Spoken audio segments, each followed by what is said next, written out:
الحمد لله رب العالمين والصلاة والسلام على سيد الأنبياء والمرسلين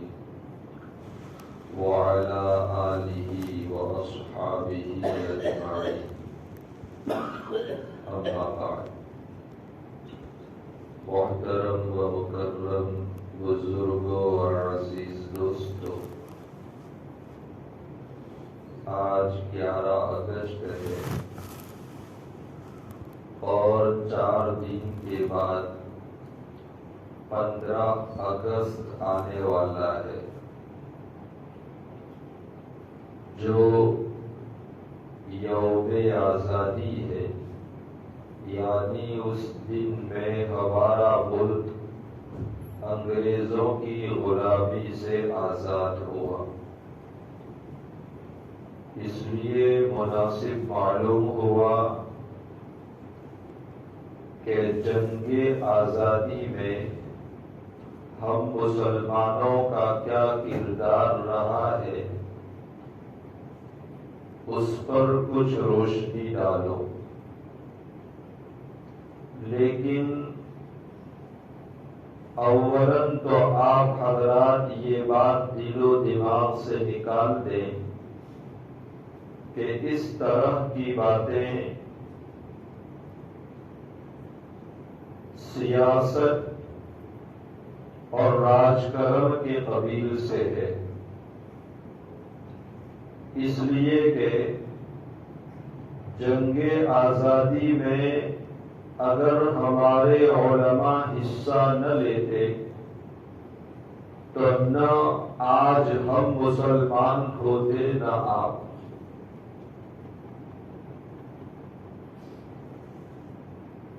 اور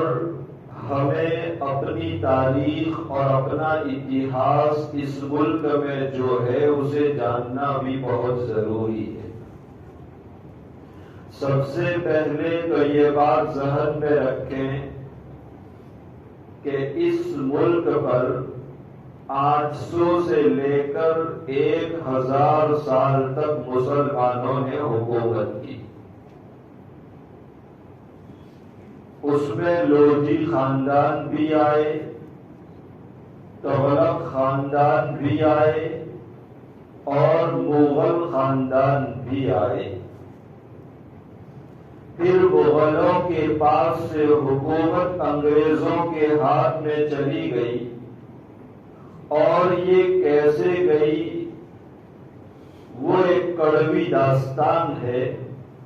جس کے بارے میں صرف اتنا کہوں گا کہ جب تک ہمارے اندر اہلیت تھی وہاں تک اللہ تعالیٰ نے اس ملک کی حکومت ہمارے ہاتھ میں دی، اور جب سے ہمارے اندر نالائقی آ گئی اللہ تعالیٰ نے ہمارے پاس سے اقتدار چھین کر غیروں کے حوالے کر دیا۔ سن عیسوی 1757 میں نواب سراج الدولہ کے ساتھ پلاسی کے میدان میں انگریزوں کی سب سے پہلی جنگ ہوئی، جس میں ہمارے کچھ غداروں کی وجہ سے نواب صاحب کو یہ جنگ ہارنی پڑی۔ اگر ہمارے لوگوں کی غداری نہ ہوتی تو نواب صاحب ہارنے والے نہیں تھے، اس لیے کہ وہ بڑے اللہ والے تھے، ان کی فوج اور ان کی آرمی بھی بڑی مضبوط تھی، مگر اپنوں کی غداری کی وجہ سے انہیں یہ جنگ ہارنی پڑی۔ اور آج بھی یہ حال ہے کہ جتنا نقصان ہمیں اپنوں سے پہنچتا ہے اتنا نقصان غیروں سے بھی نہیں پہنچتا۔ اسی وجہ سے حضرت جی مولانا یوسف صاحب رحمت اللہ علیہ فرمایا کرتے تھے، سب سے پہلے اس امت کی کھیتی کو اپنوں نے کاٹا ہے، پھر کٹی کٹائی کھیتی کو غیروں نے اجاڑا ہے۔ اس کے بعد انگریز طاقتور ہوئے اور ملک میں آگے بڑھے،